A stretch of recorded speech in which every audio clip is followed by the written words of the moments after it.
Today there are interesting updates from South America. Here Russia had sent a contingent of former Wagner soldiers to protect Maduro and keep the regime intact, leaving some to wonder what had become of the Russian forces in Venezuela.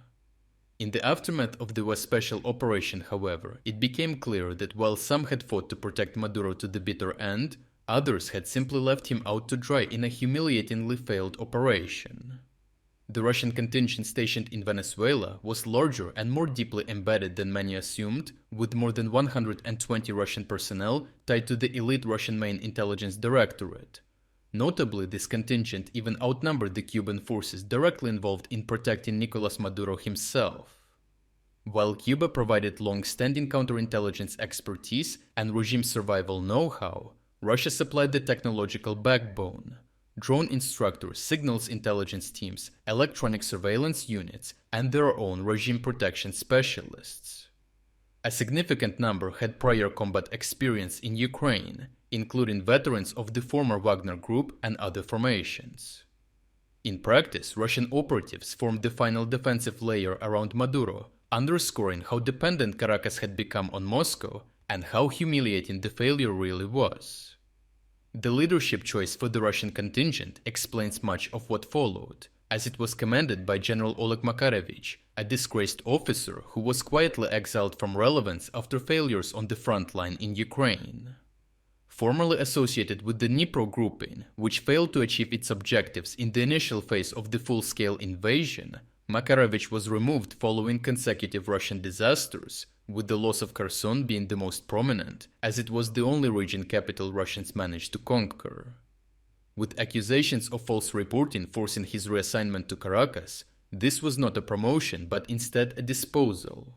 Venezuela was not treated as a priority theater and became a retirement ground for their sidelined commanders, and Russia's message was clear. Influence would be maintained cheaply, with minimal political risk and no commitment of top-tier talent. This Russian leadership manifested brutally during the US operation in Caracas, as when American forces struck, Russian personnel displayed no resistance at all. There was no coordinated defense, no attempt to secure key sites, and no effort to integrate with Venezuelan units once air defenses collapsed, with the US Defense Minister even joking that Russian air defense systems present did not work so well.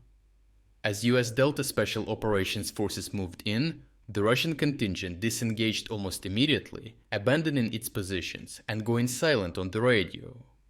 As a result, while the Cuban contingent suffered high casualties defending Maduro to the death, none of the losses were Russian, not because of tactical brilliance, but rather because Moscow's forces avoided confrontation entirely. It is important to note that this refusal was not spontaneous or out of surprise, as political decisions had already sealed Maduro's fate. In the final week of December, Russia already quietly evacuated the families of its diplomats from Venezuela. Witnesses reported convoys of diplomatic vehicles massing near the Russian embassy in Caracas, while intelligence sources described grim internal assessments by the Russian Foreign Ministry. These evacuations occurred more than a week before the US raid, demonstrating that Moscow anticipated escalation and chose withdrawal over resistance. Some Russian military personnel were also rotated out during this period, but while advisors and families were pulled back, their commander was not permitted to leave. For months, General Makarovich requested reassignment, fearing detention or extradition once US pressure intensified, but the Russian leadership refused. After Maduro's capture, he urgently pleaded for evacuation but was ignored again. Ironically, the general who symbolized Russia's neglect in Ukraine was left behind in Venezuela, a disposable figurehead for a mission already abandoned. Overall, Russia did not lose Venezuela militarily, as it never really attempted to defend it. The betrayal of Maduro was deliberate and calculated, based on the Russian overstretch, economic strain, and war in Ukraine, so Moscow chose to cut loose a distant ally rather than confront the United States. Years of promises, arms deals, and strategic rhetoric collapsed into silence and evacuation orders, with Russia confirming what many of its partners already feared. When the moment of truth arrives, Moscow will not fight for them but will leave them quietly, efficiently, and without shame.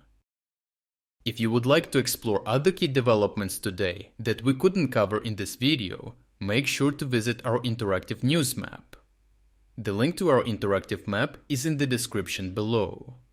Thank you for watching this update, and a special thanks to everyone already following our interactive map.